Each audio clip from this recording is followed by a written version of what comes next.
Setiap gulungan batik dari pabrik Haji Karim bukan kain, tapi tubuh manusia yang dijadikan corak. Selamat datang di Jagat Demit, membuka gerbang dunia tak kasat mata. Di sebuah sudut kota Pekalongan yang terkenal dengan batiknya, berdirilah sebuah bangunan besar yang dulunya hanyalah kios kecil di pinggir pasar. Bangunan itu kini berubah menjadi pabrik batik terbesar di kawasan itu, milik seorang pria paruh baya bernama Haji Karim. Orang-orang di sekitar mengenalnya dulu sebagai pedagang batik biasa, bahkan cenderung kalah saing dengan pedagang lain. Ia hanya menggelar kain batiknya di lapak sederhana dengan terpal biru kusam. Suaranya tenggelam di antara teriakan pedagang yang lain. Batiknya dulu tidak ada yang istimewa, bahkan sering diremehkan karena coraknya terkesan ketinggalan zaman. Namun dalam waktu singkat, hanya dalam hitungan bulan, setelah ia pulang dari Tanah Suci, pabrik batiknya meledak bak meteor di langit malam. Orang-orang bingung dari mana modal besar itu datang. Lebih mengejutkan lagi, motif batik hasil produksinya seakan membawa pengaruh gaib. Coraknya tak pernah sama dengan yang lain. Garis-garisnya seperti berdenyut hidup. Warnanya seolah bisa berubah mengikuti cahaya. Bahkan beberapa orang bersumpah ketika menatap lama kain batik itu, mereka merasa seperti ditarik masuk ke dalamnya. Pembeli dari luar kota berdatangan, bahkan dari Jakarta, Bandung, hingga luar negeri. Dalam waktu singkat, nama Haji Karim dilewelukan sebagai pengusaha batik paling sukses di Pekalongan. Ia mendadak kaya raya, memiliki mobil mewah, rumah besar, dan deretan toko di beberapa pasar. Para pekerja di pabriknya bertambah banyak, dan tiap malam gudang pabrik seolah tidak pernah berhenti berproduksi. Tapi kesuksesan mendadak itu menimbulkan bisik-bisik di kalangan warga. Gak masuk akal, dulunya susah payah aja, sekarang jadi juragan kaya raya, kata salah satu pedagang. Tua di pasar, aku dengar kain batiknya itu bukan kain biasa. Coraknya seperti dibuat bukan oleh tangan manusia, sambung yang lain. Beberapa pekerja yang direkrut di pabrik itu awalnya merasa beruntung karena gajinya jauh lebih besar daripada pabrik lain. Namun, ada hal-hal ganjil yang mereka alami. Setiap malam, sebagian dari mereka mendengar suara gamelan sayup-sayup dari ruang belakang pabrik. Padahal, tidak ada yang menyalakan. Kadang, bau kemenyan menusuk hidung, bercampur dengan aroma zat pewarna. Anehnya lagi, setiap kali pekerja masuk di pagi hari, kain-kain baru dengan corak rumit sudah tersusun rapi di rak. Padahal tidak ada yang mengaku lembur semalaman. Siapa yang kerja semalam? Tanya seorang buruh bernama Sarni. Aku nggak tahu, tapi kainnya seolah muncul sendiri, jawab temannya dengan wajah pucat. Rasa penasaran itu perlahan bercampur dengan ketakutan. Ada kabar bahwa sebelum pabrik itu mendadak besar, Haji Karim sempat menghilang beberapa hari. Tidak ada yang tahu kemana perginya. Bahkan keluarganya pun bungkam. Ketika ia kembali, wajahnya tampak lebih pucat.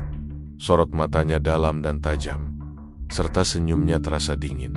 Sejak saat itu, usahanya melonjak drastis. Orang-orang berbisik, mungkin ia mendapat ilmu dagang dari tempat yang tidak wajar. Ada pula yang percaya ia telah melakukan perjanjian gelap dengan sesuatu yang bukan manusia.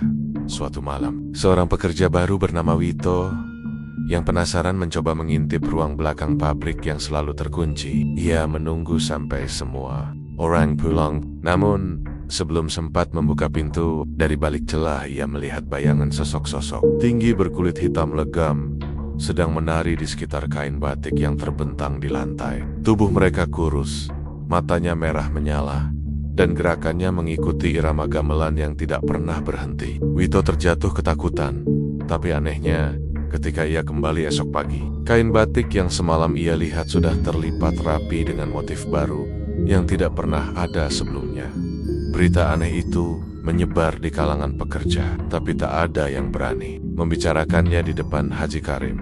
Semua pekerja tahu, sekali saja ada yang melawan atau bertanya terlalu jauh, orang itu tidak akan pernah kembali bekerja lagi. Ada seorang buruh bernama Rohman yang pernah bersuara lantang, menuduh bahwa ada sesuatu yang tidak wajar di pabrik itu. Beberapa hari kemudian, ia ditemukan hanyut di sungai dengan tubuh penuh bercak warna biru dan merah, seperti motif batik yang menempel di kulitnya. Kematian itu membuat para pekerja terdiam, memilih bungkam demi keselamatan diri. Namun semakin hari, semakin banyak kejanggalan. Batik-batik dari pabrik itu dipercaya membawa pengaruh mistis bagi pemiliknya. Seorang pejabat yang membeli selembar batik dari Haji Karim mendadak naik pangkat hanya dalam seminggu. Tapi tak lama kemudian ia meninggal dengan tubuh membiru. Ada juga seorang wanita kaya yang selalu tampil menawan dengan batik itu. Namun setelah setahun ia ditemukan tewas dalam keadaan mengerikan. Wajahnya membusuk tapi tubuhnya tetap dibalut kain batik yang menempel erat seperti kulit kedua. Warga mulai takut tapi juga tak bisa lepas. Bisnis Haji Karim begitu besar hingga banyak orang bergantung padanya. Ia menjadi dermawan yang sering menyumbang ke masjid, membantu pembangunan jalan, dan menyantuni anak yatim. Semua kebaikan itu menutup mulut orang-orang, meski bisikan-bisikan seram tetap beredar di lorong-lorong kota. Batiknya indah, tapi membawa kutukan, kata seorang kiai tua. Namun tak ada yang berani menentang secara langsung, karena setiap orang tahu, siapapun yang melawan Haji Karim, hidupnya akan berakhir tragis. Di balik semua kesuksesan itu, Haji Karim sering mengurung diri di ruang pribadinya. Orang-orang dekatnya tahu, di sana tersimpan sebuah lemari kayu jati besar yang selalu terkunci rapat. Dari celahnya kadang keluar bau amis, bercampur harum kemenyan. Ada yang bilang, di dalamnya tersimpan kain batik istimewa yang menjadi kunci. Pesugihannya, kain yang tak boleh disentuh siapapun kecuali dirinya. Konon, kain itu hidup, bergerak pelan seperti napas, dan setiap motifnya berasal dari nyawa manusia yang telah dikorbankan. Seiring waktu, pabrik batik Haji Karim menjadi simbol kemewahan, tetapi juga menjadi bayang-bayang kengerian yang membungkam lidah semua orang. Tidak ada yang berani membongkar rahasia gelapnya, meskipun banyak nyawa sudah menjadi tumbal. Awal kesuksesan yang dipuja ternyata berdiri di atas darah, ketakutan, dan perjanjian yang tak bisa dibatalkan. Orang-orang hanya bisa berdoa agar mereka tidak menjadi bagian dari motif batik terkutuk itu. Karena sekali namamu terikat di dalam kain Haji Karim, tidak ada jalan kembali. Malam di Pekalongan biasanya tenang, hanya suara jangkrik dan sesekali anjing menggonggong di kejauhan. Namun bagi para pekerja pabrik batik milik Haji Karim, malam bukanlah waktu yang tenang. Mereka yang pernah kebetulan melewati pabrik ketika hari sudah larut, sering mendengar alunan gamelan yang samar mengalun dari dalam gudang tua di bagian belakang. Suaranya halus tapi menusuk, seolah-olah dimainkan oleh tangan yang tak terlihat. Nada-nadanya kadang begitu syahdu, tapi perlahan berubah menjadi menyeramkan, membuat bulu kuduk berdiri. Kamu dengar nggak? Bisik seorang pekerja bernama Lasmi suatu malam ketika ia dan kawannya masih membereskan kain. Iya, dari belakang. Kayak suara gamelan, jawab kawannya, Juma, sambil menelan ludah. Mereka berdua saling pandang, tidak ada yang berani mendekat. Keesokan paginya, sesuatu yang selalu membuat bingung para pekerja kembali terjadi. Rak-rak batik yang sebelumnya kosong tiba-tiba penuh dengan kain baru. Coraknya luar biasa indah, rumit, dan tidak mungkin selesai hanya dalam semalam. Warna-warnanya seperti hidup, ada gradasi yang mustahil dikerjakan tangan manusia dalam waktu singkat.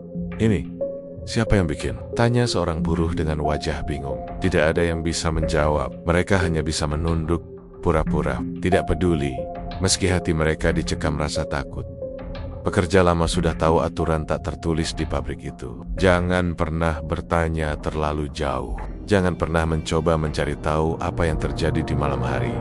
Kalau kamu pengen selamat, cukup kerja sesuai perintah. Jangan sok penasaran, bisik seorang pekerja senior kepada karyawan baru. Tapi tetap saja, rasa ingin tahu kadang lebih kuat daripada rasa takut. Ada seorang buruh muda bernama Sardi yang terkenal nekat dan tidak gampang percaya hal gaib. Ia mendengar cerita-cerita aneh itu dan merasa tertantang. Suatu malam, ia sengaja bersembunyi di balik tumpukan kain, menunggu semua pekerja pulang. Malam semakin larut, udara semakin dingin, dan suasana pabrik sunyi mencekam. Sardi hampir saja tertidur ketika tiba-tiba suara gamelan itu terdengar. Bukan dari radio, bukan dari speaker, melainkan dari ruang gudang tua yang selalu terkunci. Suaranya semakin lama semakin jelas, seperti ada pertunjukan wayang besar di dalam sana.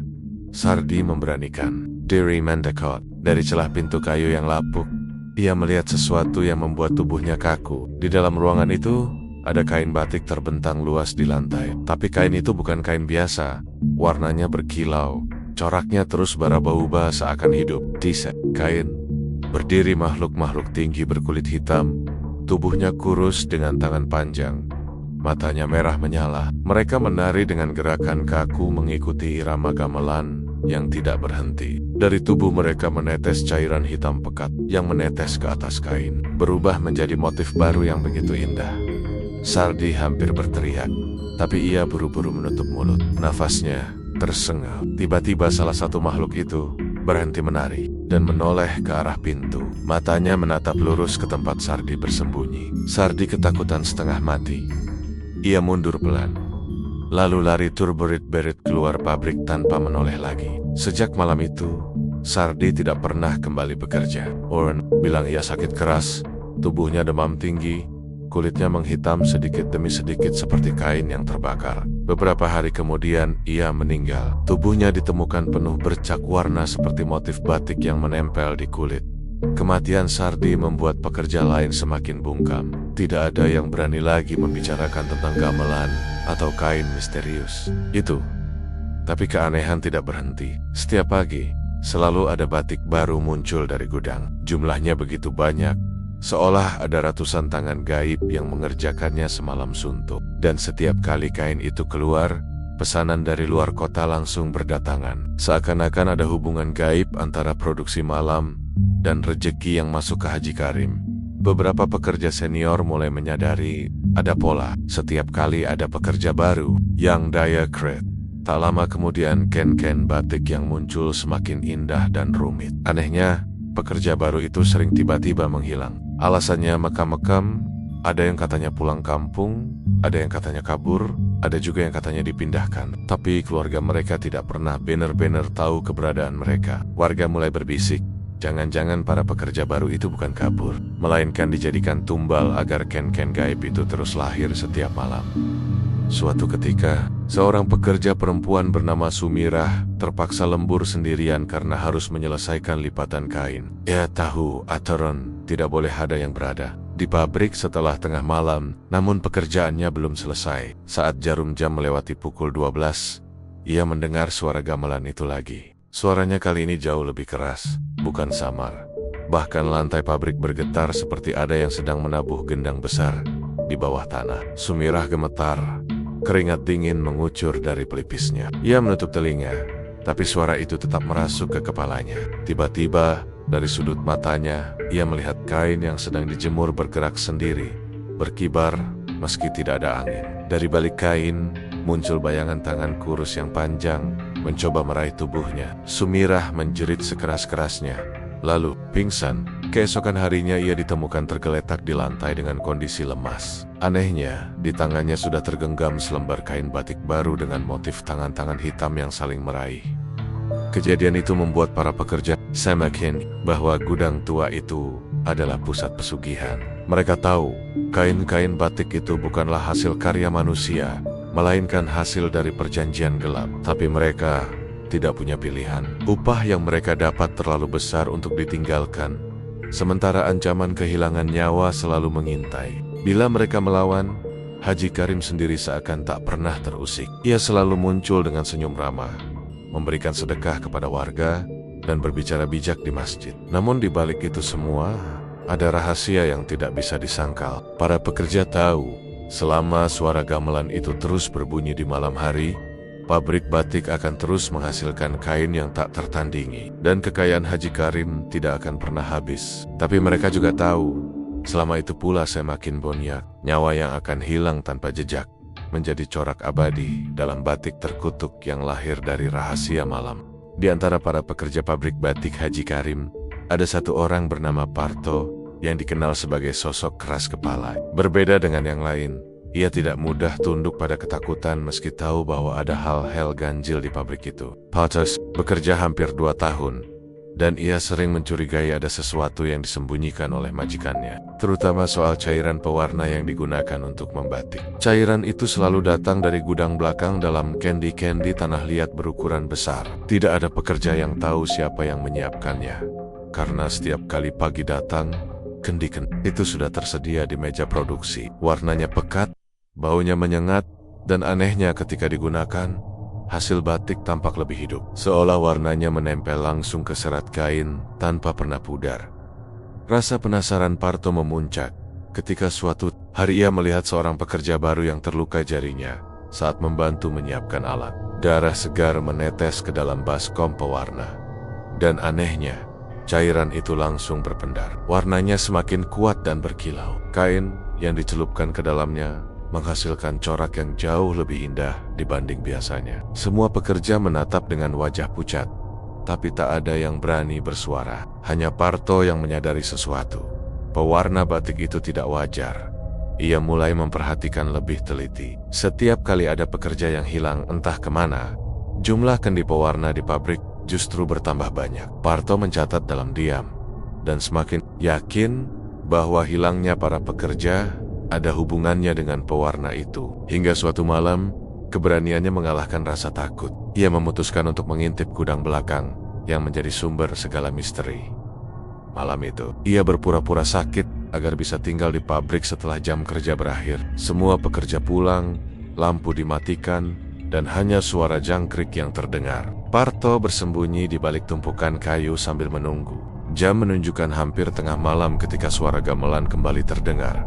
Pelan, tapi menghantui. Dari dalam gudang, samar-samar ia melihat pintu terbuka dengan sendirinya. Ada cahaya merah redup yang keluar, disertai aroma anyir darah bercampur. Kemenyan, pelan-pelan ia mendekat, dan yang dilihatnya membuat perutnya hampir muntah. Di dalam ruangan, beberapa sosok hitam tinggi kurus sedang menuang cairan merah pekat ke dalam kendi-kendi tanah liat. Cairan itu bukanlah pewarna biasa, melainkan darah segar yang masih hangat. Di sudut ruangan, ia melihat tubuh seorang pekerja, baru tergeletak di meja kayu. Dadanya sudah terkoyak, darahnya dialirkan melalui pipa bambu menuju kendi-kendi itu. Wajahnya pucat, matanya terbuka tanpa nyawa.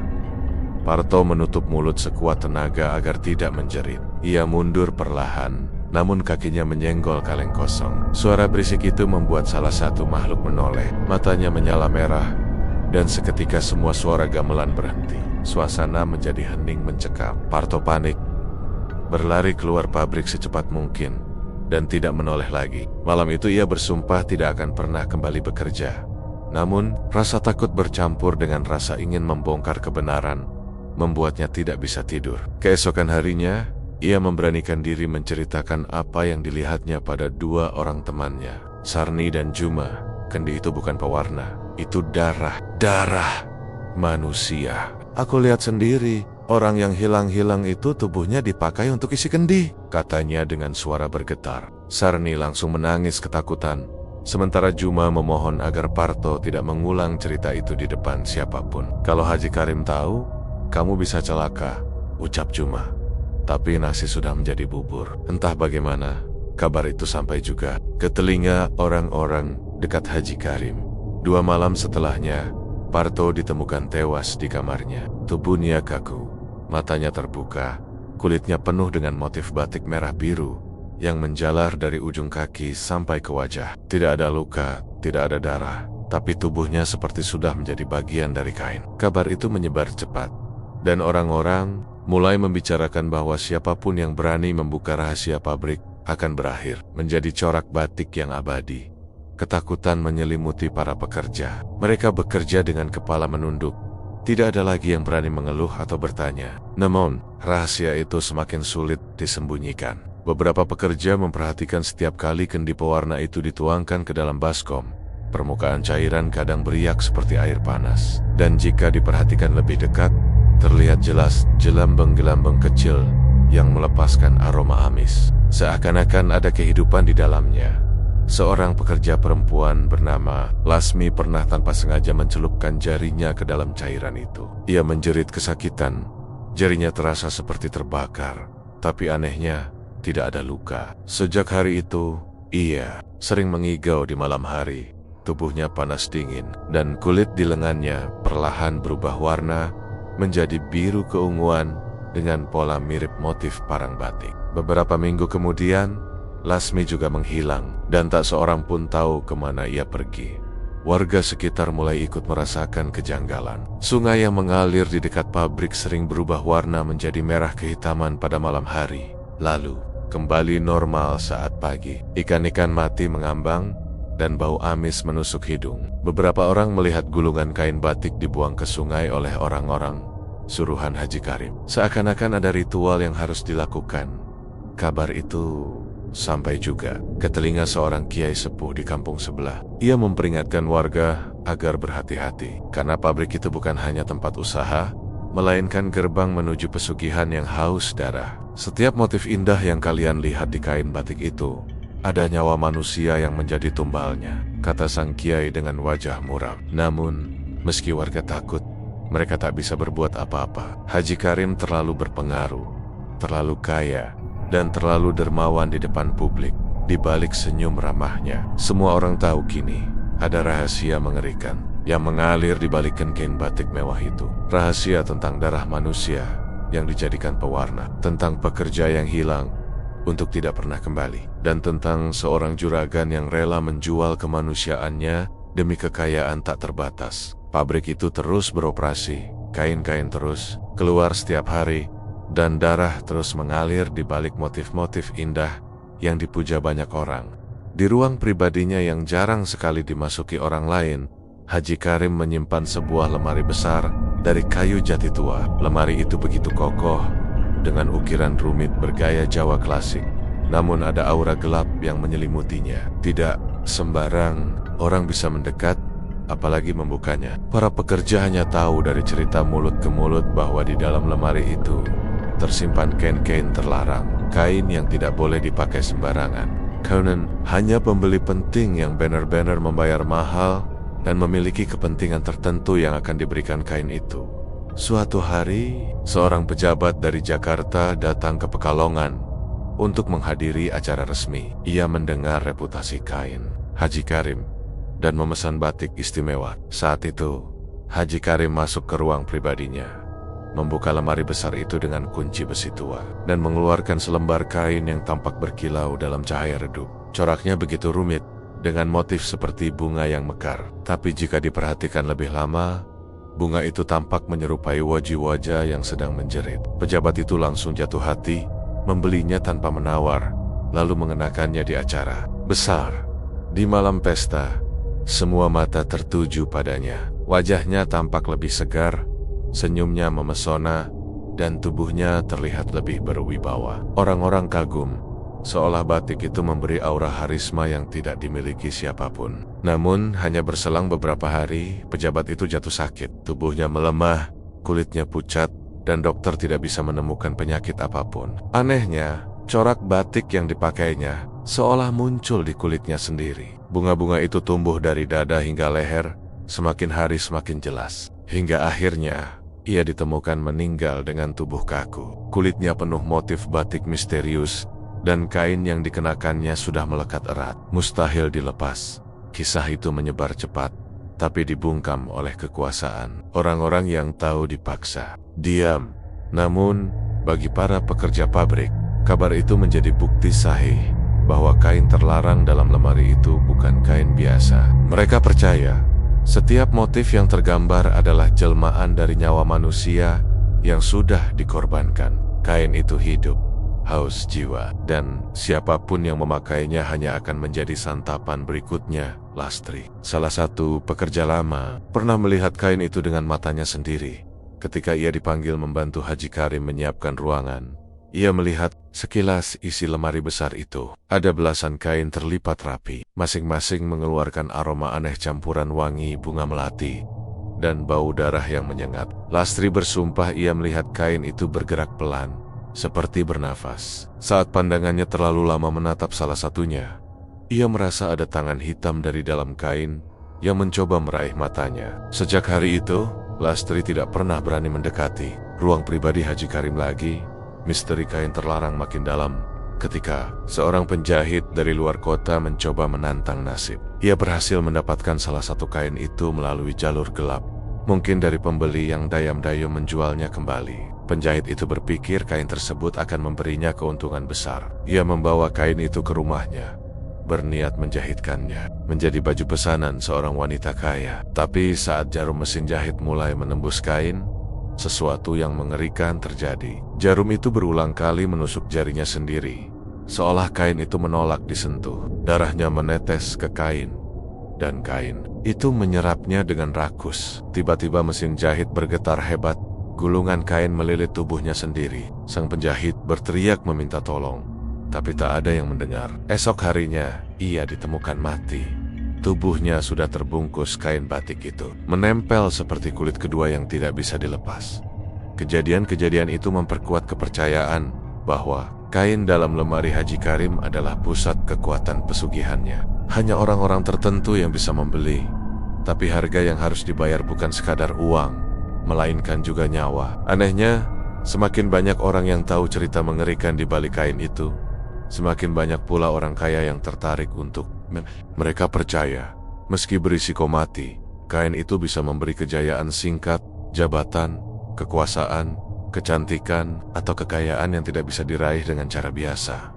Warga sekitar pabrik mulai gelisah. Mereka menyadari ada hubungan antara kemewahan kain-kain terlarang itu dengan bencana yang menimpa orang-orang yang memakainya. Ada yang berbisik bahwa sebenarnya kain itu hanyalah wadah bagi arwah para pekerja yang dikorbankan. Setiap kali seorang pekerja hilang, satu kain baru muncul di dalam lemari. Itulah sebabnya jumlah kain tidak pernah berkurang, selalu bertambah meski ada yang keluar. Karena yang keluar pada akhirnya selalu kembali, membawa jiwa baru yang terperangkap di dalamnya. Pada suatu malam, seorang pekerja bernama Juma memberanikan diri mengintip dari celah jendela ruang pribadi Haji Karim. Ia melihat majikannya berdiri di depan lemari terbuka, menatap kain-kain itu sambil membaca mantra dalam bahasa yang tidak dipahami. Cahaya merah keluar dari lemari, dan kain-kain itu bergerak pelan, seperti melambai. Di tengah lantai, ada sebuah baskom besar, berisi darah segar yang ia curigai berasal dari pekerja yang hilang beberapa hari lalu. Haji Karim kemudian mengambil secuil kain dan mencelupkannya ke dalam baskom itu. Seketika motif baru muncul. Wajah seseorang yang Juma kenali. Wajah pekerja yang hilang itu sendiri. Juma hampir berteriak, tapi buru-buru menutup mulutnya dan lari menjauh. Sejak malam itu, ia tidak pernah bisa tidur nyenyak lagi. Rahasia kain terlarang itu membuat ketakutan para pekerja semakin besar. Mereka bekerja seperti mayat hidup, hanya mengikuti perintah. Tidak ada yang berani melawan. Semua tahu, jika suatu hari nama mereka terpilih, maka tubuh mereka akan berakhir di lemari jati itu, menjadi motif baru dalam kain yang tidak boleh dipakai. Namun, ada satu hal yang membuat bulu kuduk mereka berdiri. Sesekali, ketika malam sunyi, beberapa pekerja mendengar suara samar dari dalam lemari, suara lirih mirip rintihan. "Tolong, keluarkan aku." Suara itu begitu jelas, seakan datang dari jiwa-jiwa yang terperangkap di dalam kain. Mereka berbisik, mungkin itu suara para pekerja yang sudah hilang, meminta pembebasan. Tapi siapa yang berani membuka lemari itu? Semua tahu, sekali kain itu dikeluarkan tanpa izin, nasibnya hanya akan berakhir sama mengerikannya kain terlarang. Itu tetap menjadi misteri paling gelap dalam pabrik batik Haji Karim. Simbol kejayaan sekaligus kutukan, yang setiap motif indahnya adalah jeritan terakhir seseorang yang sudah tiada. Di pabrik batik Haji Karim, hilangnya pekerja bukanlah hal baru. Setiap beberapa bulan sekali, nama seseorang seolah lenyap begitu saja dari daftar absen. Para pekerja lain hanya bisa berbisik-bisik, menahan rasa takut yang semakin menumpuk. Namun, keluarga yang ditinggalkan selalu menerima sejumlah uang dalam amplop coklat. Uang itu cukup besar untuk ukuran orang kampung, seolah menjadi ganti rugi atas kehilangan yang tak pernah mereka pahami. Haji Karim selalu memberi alasan yang sama.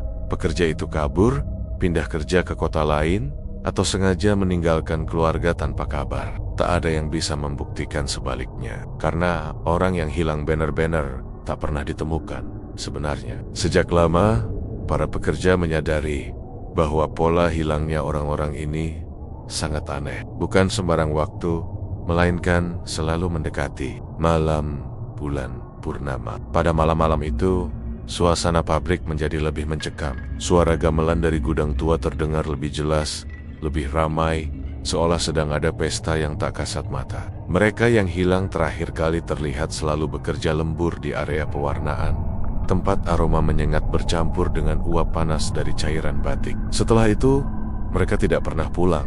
Lastri, pekerja senior menyimpan catatan diam-diam tentang siapa saja yang hilang. Dalam 5 tahun terakhir, setidaknya ada 17 nama. Anehnya, setiap kali satu orang hilang, beberapa hari kemudian muncul motif baru yang begitu indah dan kompleks. Seolah-olah kain itu menyerap keberadaan orang yang hilang. Mereka tidak benar-benar pergi, bisik Lastri kepada beberapa rekannya. Tubuh mereka ada di batik itu. Nyawa mereka menempel di setiap corak. Kecurigaan itu makin kuat ketika suatu malam, jumlah pekerja lain yang dikenal nekat memutuskan mengikuti langkah salah satu rekannya, Sardi, yang ditugaskan lembur. Dari balik tumpukan kain, ia mengintip. Dilihatnya Sardi bekerja sendiri. Tangannya sibuk mengaduk cairan pewarna yang kental. Tak lama kemudian, pintu gudang tua terbuka dan Haji Karim masuk bersama 2 orang laki-laki berwajah asing. Mereka membawa baskom besar. Juma melihat jelas isinya. Darah segar masih mengepul hangat. Sardi terlihat panik, tapi tidak bisa lari. 2 laki-laki itu langsung mencekiknya, membenamkan kepalanya ke dalam baskom. Jeritannya tertelan cairan merah pekat. Haji Karim lalu mengangkat tubuh Sardi yang sudah tak bernyawa, meletakkannya di atas kain putih besar. Dengan gerakan perlahan, tubuh itu dililit kain, dan sesaat kemudian motif batik bermunculan di permukaan kain. Seakan tubuh Sardi larut menjadi bagian dari corak. Juma hampir pingsan melihatnya. Ia berlari terberit-birit keluar dari pabrik malam itu. Namun sejak hari itu, hidupnya berubah. Ia selalu dihantui mimpi buruk. Sardi datang dengan tubuh penuh corak, menatapnya dengan mata kosong, berbisik lirih.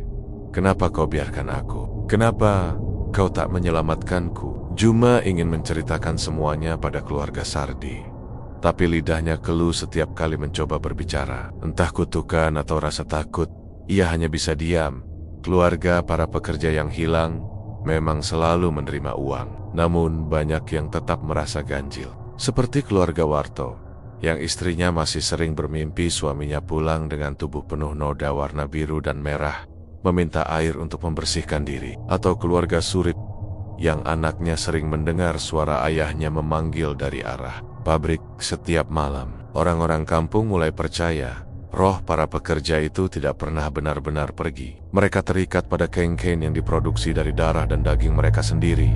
Desas-desus makin liar ketika beberapa kali warga sekitar menemukan bercak darah segar di jalan setapak menuju pabrik. Jejak itu hilang begitu saja di depan gudang tua, seolah darah itu tersedot masuk ke dalam tanah. Ada pula yang bersumpah pernah melihat bayangan pekerja yang sudah hilang, mondar-mandir di sekitar pabrik, mengenakan pakaian kerja yang penuh noda batik. Bayangan itu menatap kosong, lalu menghilang begitu saja.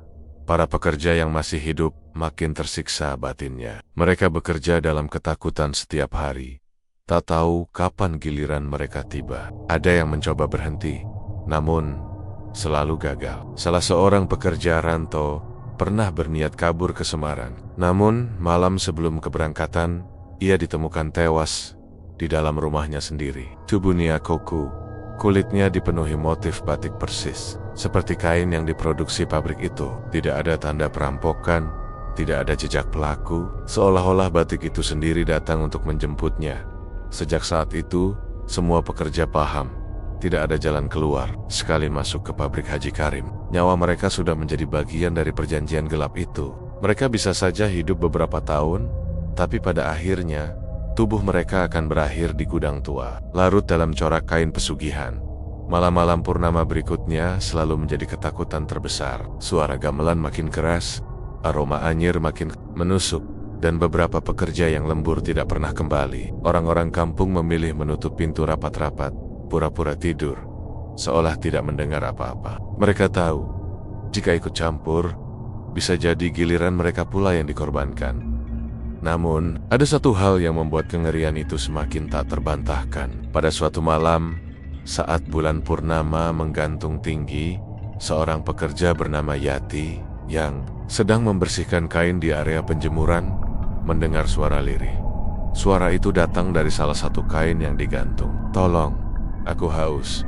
Tolong bebaskan aku." Yati terpaku, matanya membelalak. Dari dalam corak batik itu, wajah samar-samar muncul, menyerupai wajah almarhum Sardi. Kain itu bergerak pelan, seolah bernapas. Yati menjerit histeris, hingga seluruh pekerja yang masih ada berlarian menghampiri. Namun, ketika mereka melihat kain itu, wajah itu sudah lenyap. Yang tersisa hanya motif indah yang tampak biasa. Sejak malam itu, Yati tidak pernah bisa bekerja. No more lagi. Ia sering melamun, mendengar bisikan dari Ken-Ken yang sedang dijemur. Kami di sini, kami tidak pernah pulang. Suara itu terus-menerus menghantuinya, membuatnya hampir gila. Rahasia pabrik batik Haji Karim semakin kelam. Bagi dunia luar, pabrik itu hanyalah simbol kejayaan batik Pekalongan. Namun, bagi para pekerjanya, itu adalah penjara jiwa. Setiap indah adalah mayat yang berteriak dari dalam kain. Setiap helai batik yang dipuji orang luar, bagi mereka hanyalah nisan sunyi dari pekerja yang tidak pernah pulang. Sungai Pekalongan yang biasanya hanya menjadi jalur air tenang bagi warga sekitar, pada malam-malam tertentu berubah menjadi saksi bisu dari perjanjian gelap yang dijalankan oleh Haji Karim. Warga kampung yang tinggal di sekitar bantaran sungai sering melihat pemandangan aneh ketika bulan mulai meninggi. Dengan langkah perlahan, Haji Karim datang seorang diri, mengenakan sarung gelap dan peci hitam, membawa gulungan kain batik yang dililit erat. Tidak ada lampu penerangan, hanya cahaya rembulan yang menyorot air sungai, membuat suasana semakin mencekam. Gulungan kain itu dilemparkannya ke sungai, dan saat kain menyentuh air, aliran yang semula jernih berubah menjadi pekat merah kehitaman, seolah darah segar bercampur dengan arus. Bau anyir langsung menyebar, menusuk hidung, membuat siapapun yang bersembunyi mengintip dari jauh ingin muntah. Anehnya, meski begitu menyeramkan, tidak ada satupun warga yang berani menegur atau menghentikan. Mereka tahu, setiap kali ritual itu berlangsung, tak lama kemudian pesanan batik dari luar kota datang bertubi-tubi. Para pembeli dari Jakarta, Bandung, bahkan dari luar negeri, seolah-olah tiba-tiba menemukan pabrik Haji Karim dan berebut kain produksinya. Kain-kain itu terkenal bukan hanya karena keindahan motifnya, melainkan juga daya tarik yang sulit dijelaskan. Siapapun yang melihatnya merasa ingin memiliki, meski harus membayar dengan harga tinggi. Warga pun mulai memahami ritual di Sanggai adalah bagian dari pesugihan yang membuat pabrik batik itu tak pernah sepi pembeli. Namun, tidak semua orang bisa menerima kenyataan itu dengan pasrah. Ada seorang nelayan tua bernama Karto yang sering mencari ikan di Sungai Pekalongan pada malam hari. Ia beberapa kali melihat gulungan batik yang dilempar Haji Karim ke sungai tak sepenuhnya tenggelam. Sebaliknya, gulungan itu sempat terbuka, memperlihatkan sesuatu yang bukan sekadar kain. Dari kayohan, Karto bersumpah pernah melihat tangan manusia menyembul di antara kain yang digulung, bergerak seolah meminta tolong, sebelum akhirnya larut ke dasar sungai. Sejak saat itu, Karto tak pernah lagi berani mencari ikan di malam hari. Dan setiap kali ia melihat Haji Karim berjalan ke arah sungai, tubuhnya merinding. Cerita Karto menyebar dari mulut ke mulut, namun hanya didengar sebagai bisikan. Tidak ada yang berani menegaskan. Meski begitu, semakin lama, semakin banyak warga yang menyaksikan tanda-tanda aneh setelah ritual berlangsung. Pernah suatu malam, setelah gulungan kain dilemparkan, sungai yang mengalir melewati kampung mendadak dipenuhi ikan-ikan mati terapung. Sisiknya berkilau seperti motif batik, berwarna-warni aneh, seakan tubuh mereka juga terkontaminasi. Bau amis bercampur anyir membuat warga tidak tahan membuka jendela rumahnya. Anehnya, keesokan paginya air sungai kembali normal, jernih, seakan-akan tidak pernah terjadi apa-apa. Yang lebih menyeramkan lagi, beberapa warga mengaku melihat sosok-sosok samar muncul di permukaan sungai setelah ritual dilakukan. Sosok itu menyerupai para pekerja yang hilang dari pabrik. Wajah mereka pucat, mata kosong, kulit mereka penuh corak batik, melayang di atas arus, lalu tenggelam satu persatu. Mereka muncul hanya sebentar, tapi cukup untuk membuat bulu kuduk orang yang menyaksikannya berdiri. Warga pun yakin kain-kain yang dilemparkan ke sungai bukan sekadar persembahan, melainkan wadah bagi Roro para korban pesugihan. Suatu malam, Lastri, pekerja senior yang sudah lama dihantui mimpi buruk tentang rekan-rekannya yang hilang, memberanikan diri mengikuti Haji Karim dari jauh. Ia bersembunyi di balik rumpun bambu di tepi sungai. Jantungnya berdegup kencang saat melihat Haji Karim datang membawa gulungan besar. Saat kain itu dilempar, Lastri menahan napasnya. Kali ini, gulungan itu terbuka lebih lebar, dan Lastri melihat dengan jelas. Bukan hanya kain, tapi juga tubuh manusia yang sudah kaku, terikat di dalamnya. Kulitnya penuh motif batik yang menempel seperti ukiran abadi. Tubuh itu meluncur ke dalam air, disambut arus yang berubah merah gelap. Lastri ingin berteriak, tapi mulutnya terkunci. Ia hanya bisa menangis dalam diam. Tubuhnya gemetar hebat.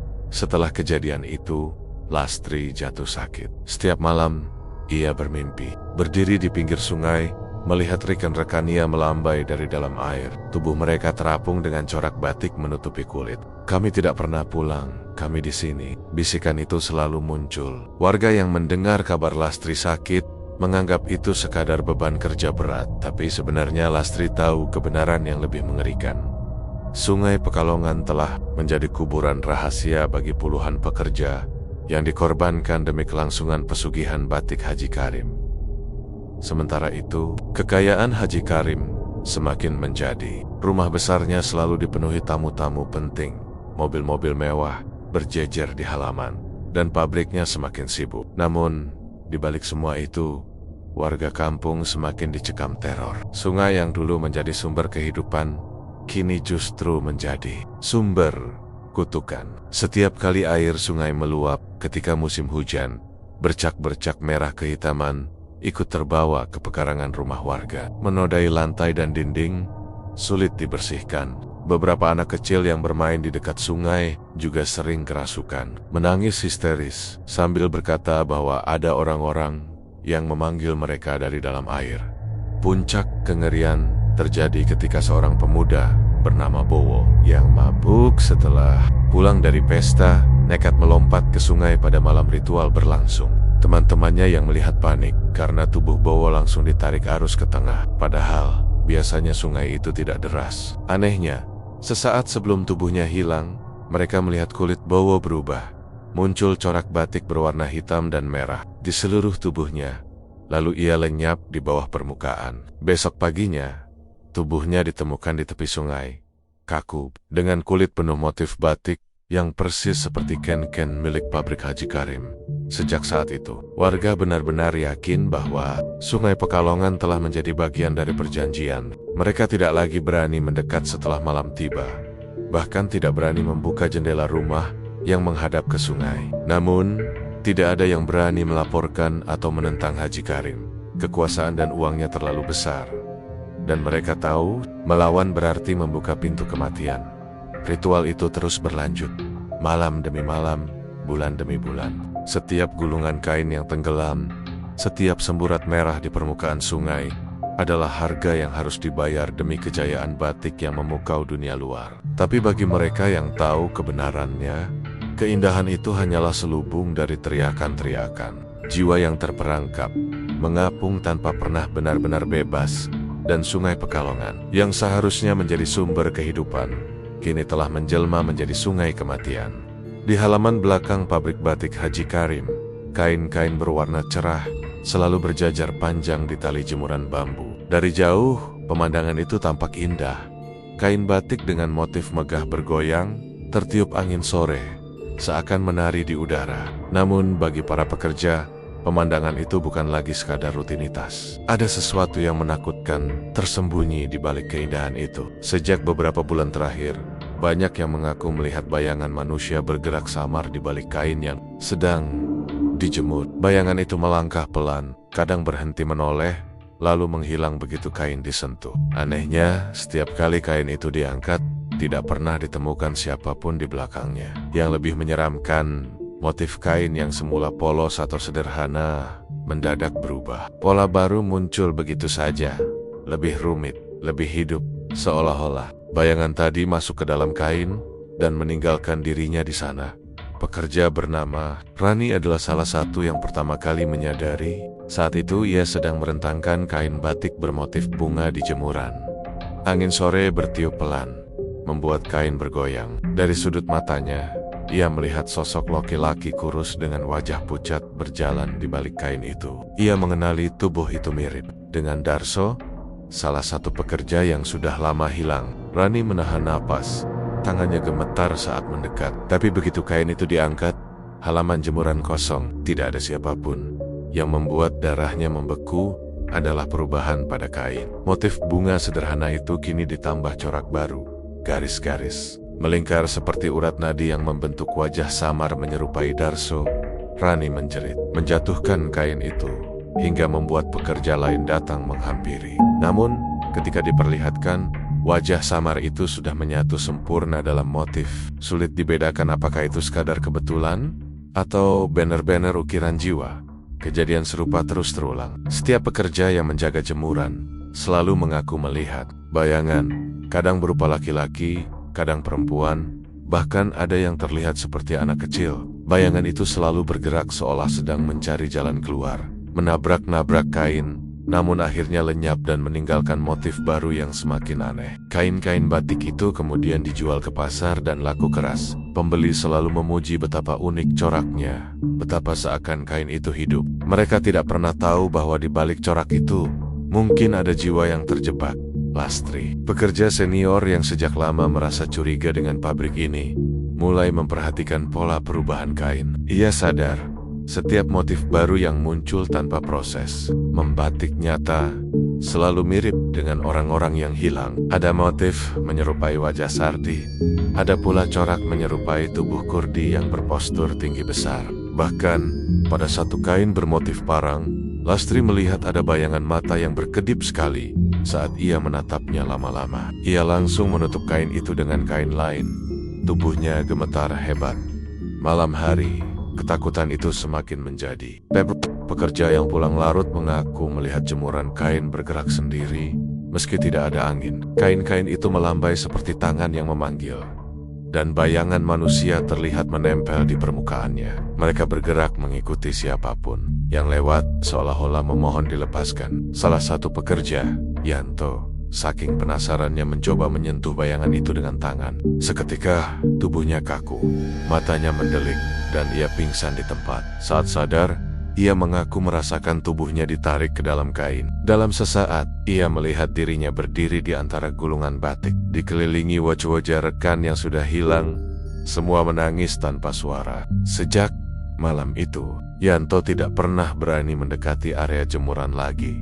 Kengerian semakin nyata ketika warga sekitar juga mulai merasakan gangguan. Seorang ibu rumah tangga bernama Buminah, yang rumahnya tak jauh dari pabrik, mengaku melihat kain batik pabrik Haji Karim berkibar tinggi-tinggi hingga melewati pagar, seolah melayang sendiri. Dari balik kain itu, bayangan seseorang berdiri menatapnya dengan mata kosong. Malam itu, Buminah jatuh sakit keras, tubuhnya panas, dan ia terus mengigau tentang orang-orang di dalam kain. Ketika akhirnya sembuh, rambutnya sudah memutih sebagian, seolah ia menua puluhan tahun hanya dalam beberapa hari.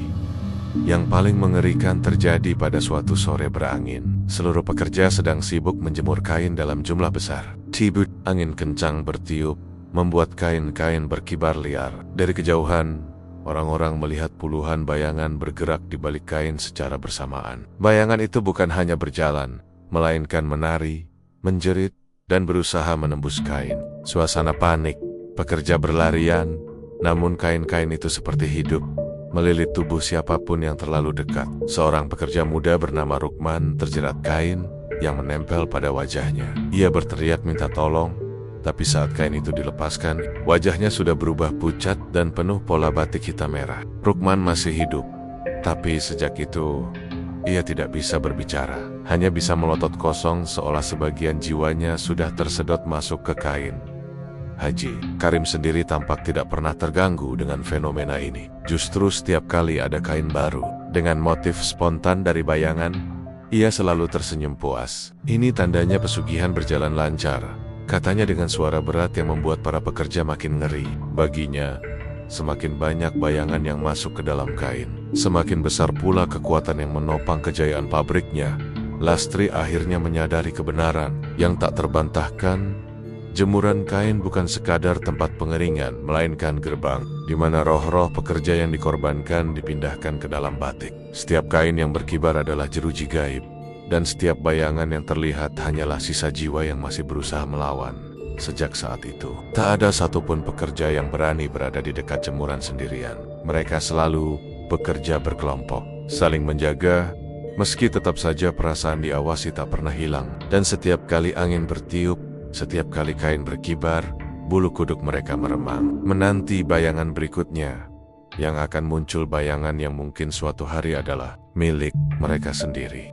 Di sebuah kampung pinggiran Pekalongan, tersembunyi di antara lorong-lorong sempit yang dikelilingi rumah-rumah tua, tinggal seorang penjahit bernama Wito. Sehari-hari, ia bekerja menerima pesanan pakaian dari kain batik yang dibeli orang di pasar. Kehidupan Wito serba pas-pasan. Anak-anaknya sering mengeluh lapar, istrinya sakit-sakitan, sementara pelanggan semakin berkurang karena banyak yang lebih memilih membeli pakaian jadi di toko modern. Dalam keterpurukan itu, Wito mulai mendengar kabar tentang pabrik batik Haji Karim yang kainnya terkenal mahal, indah, dan penuh daya magis. Ia melihat betapa banyak orang kaya rela membayar berlipat-lipat hanya untuk sehelai kain dari pabrik itu. Hati Wito tergoda. Ia mulai merencanakan sesuatu yang nekat, mencuri selembar kain batik terlarang dari pabrik tersebut. Suatu malam, ketika hujan deras turun membasahi kota Pekalongan, Wito menyelinap ke area pabrik. Ia tahu salah satu pekerja lama yang sering pulang larut dan memanfaatkan kesempatan itu untuk masuk lewat pintu samping. Dengan langkah gemetar, ia menembus kegelapan gudang yang penuh gulungan kain. Udara di dalam gudang terasa aneh, lembab, bercampur bau anyir yang menusuk hidung, seperti bau besi berkarat bercampur darah. Di pojok ruangan, ia melihat lemari besar yang tampak berbeda dari yang lain. Lemari itu terbuat dari kayu jati tua, dengan ukiran menyeramkan. Motif-motif wajah manusia yang tampak merintih di antara ukiran bunga. Dengan napas tersengal, Wito memberanikan diri membuka lemari tersebut. Di dalamnya, tersimpan beberapa kain batik yang berbeda dari biasanya. Warnanya lebih pekat, coraknya rumit, seolah-olah ada sesuatu yang hidup di dalamnya. Salah satunya memikat pandangannya, kain bermotif parang rusak dengan semburat merah, kehitaman yang seperti berdenyut. Tanpa pikir panjang, Wito menyambar kain itu dan segera keluar. Tak sadar bahwa dari sudut ruangan, sebuah bayangan hitam mengikutinya dalam diam. Sesampainya di rumah, Wito langsung menyalakan mesin jahit tuanya. Ia berpikir, jika kain ini bisa dijadikan pakaian, ia bisa menjualnya ke orang kaya dan mendapat uang besar. Namun, sejak jarum pertama menusuk kain itu, kejadian aneh mulai terjadi. Jarum mesin jahit tiba-tiba menusuk jarinya begitu dalam, darahnya menetes dan langsung diserap oleh kain. Wito berteriak kecil, namun tangannya seakan terkunci, tidak bisa berhenti menjahit. Jarum mesin terus bergerak, menusuk, merobek, lalu menutup kembali, sementara darahnya semakin banyak menodai kain itu. Wito mencoba melepaskan tangannya, namun kain itu justru bergerak seolah-olah hidup. Motif-motif batik di permukaannya berubah bentuk, garis-garis parang rusak memanjang dan membelit jarinya, lalu menjalar ke pergelangan tangan. Dengan panik, ia berusaha memotong kain tersebut, namun guntingnya patah seketika. Istrinya yang mendengar keributan masuk ke ruang kerja, hanya untuk menjerit melihat kain itu merayap naik ke tubuh suaminya. Kain itu melilit dadanya, meremas lehernya, hingga wajah Wito tertutup sepenuhnya oleh motif batik yang semakin menempel erat seperti kulit kedua. Malam itu rumah Wito dipenuhi teriakan horor yang akhirnya hening. Esok paginya, warga mendapati Wito sudah tak bernyawa. Tubuhnya kaku di kursi mesin jahit, mengenakan pakaian batik yang aneh. Batik itu tampak melekat ke kulitnya, tidak bisa dilepas, seolah tubuhnya telah menjadi bagian dari kain. Istrinya hanya bisa menangis histeris, sementara tetangga berbisik-bisik, menyebut bahwa itu adalah kutukan kain terlarang Haji Karim. Sejak kejadian itu, kain hasil curian tak pernah ditemukan lagi. Namun, di mesin jahit Wito masih tertinggal sehelai benang merah pekat yang konon bukan dari gulungan benang, melainkan urat darah manusia. Orang-orang yang masuk ke rumah itu mengaku mendengar suara mesin jahit tua yang berputar sendiri di malam hari, seolah ada yang masih mencoba menyelesaikan jahitan terkutuknya Haji. Karim hanya tersenyum tipis ketika mendengar kabar kematian Wito. Bagi dirinya, itu hanyalah peringatan bahwa kain terlarang tak boleh disentuh oleh sembarang orang. Justru dengan itu, pesona mistis pabrik batiknya semakin kuat, membuat orang-orang makin yakin bahwa tak ada seorang pun yang bisa melawan kekuatan batik pesugihan miliknya. Suara bisik-bisik sudah terlalu lama bergema di Pekalongan. Warga, terutama yang tinggal dekat dengan pabrik Haji Karim, tidak lagi bisa menutup mata terhadap semua kejanggalan. Hilangnya pekerja, sungai yang berwarna merah kehitaman, kain-kain batik yang menjerat nyawa orang, hingga kematian aneh Wito sang penjahit telah menumpuk menjadi bara amarah. Malam itu, puluhan orang berkumpul dengan obor di tangan. Mereka mendesak agar pabrik batik itu ditutup. "Cukup sudah, pabrik ini membawa malapetaka," teriak seorang tokoh kampung. Suaranya serak karena dipenuhi dendam. Namun, sebelum langkah, mereka mencapai gerbang pabrik. Sesuatu yang tak masuk akal terjadi. Dari dalam gedung tua itu, terdengar dentuman gamelan yang keras. Berbeda dari biasanya, ritme cepat, menghentak, seperti mengiringi upacara pengorbanan. Udara mendadak berubah panas. Bau anyir darah bercampur dengan asap yang tiba-tiba keluar dari celah-celah atap. Dalam hitungan detik, api muncul begitu saja, merayapi dinding kayu dan atap seng. Tidak ada yang menyalakan, tetapi seluruh pabrik terbakar dengan sendirinya. Warga panik. Beberapa berusaha menyelamatkan pekerja yang masih ada di dalam. Namun, ketika mereka mendekat, pemandangan yang mengerikan membuat langkah terhenti. Dari jendela-jendela yang pecah, kain-kain batik melayang keluar. Bukan terbakar, melainkan bergerak sendiri seperti makhluk hidup. Gulungan kain itu mengepak di udara, menjulur panjang, lalu menjerat orang-orang yang mencoba lari. Satu persatu warga terjerat. Tubuh mereka dililit erat hingga terdengar bunyi tulang patah. Jeritan kesakitan bercampur dengan bunyi kain yang terkibas, menimbulkan suasana seperti medan perang. Lari, semua lari, pekik seseorang. Namun sia-sia, kain-kain itu seperti memilih mangsanya, menyergap siapapun yang ketakutan. Orang yang terjerat akan mendapati kulitnya berubah perlahan. Muncul motif batik di permukaan tubuh mereka, seakan-akan mereka sendiri dijadikan gulungan batik hidup. Di tengah kobaran api, Haji Karim terlihat berdiri tegak. Wajahnya sudah tidak lagi seperti manusia. Kulitnya meleleh, namun dari lelehan itu justru muncul corak batik yang semakin jelas. Motif parang rusak, kawung, dan mega mendung silih berganti timbul di permukaan tubuhnya, bergerak siol-iolah. Kulitnya adalah kanvas hidup. Api yang menyala tidak membakarnya habis, melainkan menelanjangi siapa dirinya sebenarnya. Manusia yang telah melebur dengan pesugihan batik.